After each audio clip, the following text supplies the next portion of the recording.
It seems like these new cars just simply are not built to last. And trust me, they're not. Planned obsolescence is exactly what every single automotive manufacturer is thinking. They don't want you to keep these cars forever. And guess what? The price tag is higher than ever, yet honestly, the quality is probably lower than ever. Brand new vehicles having complete engine failure, transmission failure. This is becoming more common than ever, to be honest, and it's pretty crazy because people are spending crazy amounts of money on these new vehicles. But honestly, a lot of this stuff, avoid new cars if you can, because trust me, a lot of them are just overpriced junk. Every single automotive manufacturer is making a killing. They have found out how to decrease the quality by lowering the cost to build the vehicle dramatically in multiple different ways. One of the biggest ways is obviously they're all switching to turbocharged, smaller displacement engines with higher pressure, increased thermal load, and all sorts of stuff that could go wrong, while at the same time telling you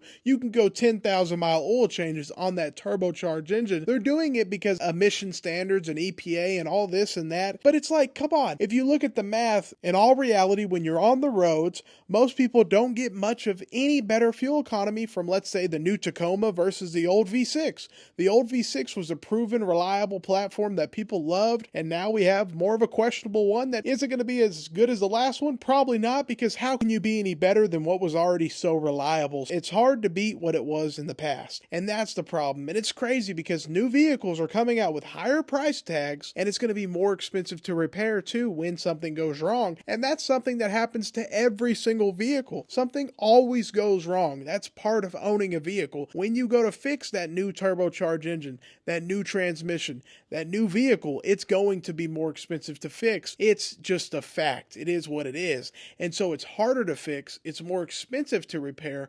All that stuff combined into one, people are not maintaining their vehicles enough. There's even certain automotive manufacturers that don't even offer dipsticks to check your oil. They want you to check it through the infotainment system, I think. It's like, what in the world is going on where you don't even get an oil dipstick with the new car? Let alone, you guys know, you're not getting any transmission fluid check or anything like that nowadays. It's not how it used to be. It just simply isn't. And every single manufacturer is saying you can keep your fluids in there forever. They don't care about the longevity of the vehicle. You really have to be out there on your own if you want to make this thing last. And honestly, these new ones, I don't know if they can. A lot of it we're just going to have to see with time, because a lot of this stuff's breaking down and there's not even that much miles. I mean, a new car makes it to 100,000. It's been in the service all its life throughout the whole time. If you buy a new Jeep Grand Wagoneer, 100% chance you're going to have something break on it. It's a $100,000 Jeep. When did Jeep become luxury, by the way? But a $100,000 Jeep SUV, something is 100% going to go wrong on that vehicle. It's been a complete mess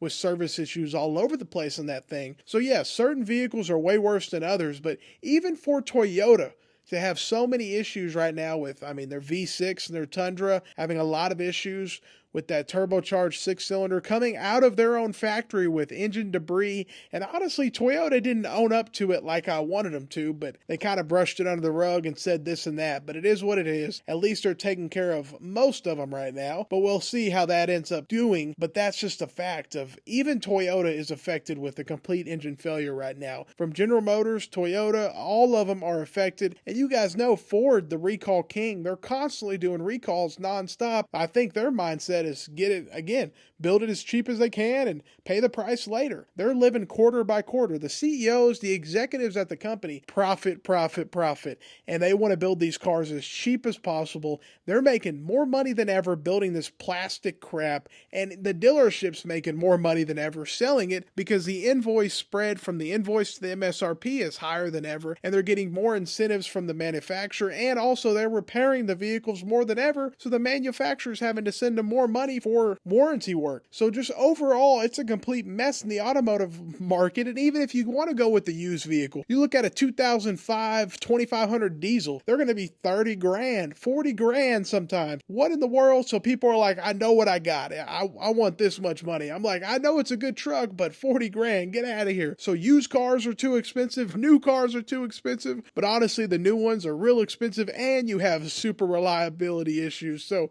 who knows what's going to happen? There's some good ones out there, but hey, like the Toyota 4Runner went from a super reliable 4Runner to this turbocharged crap. Like, come on. I mean, it's just nonstop. Every single automotive brand is doing this. They need to stop it. Let me know what you think, though. Would you buy any of these new vehicles, or do you just recommend avoiding all this new trash? Honestly, let me know what you think. Have a great day and stay blessed.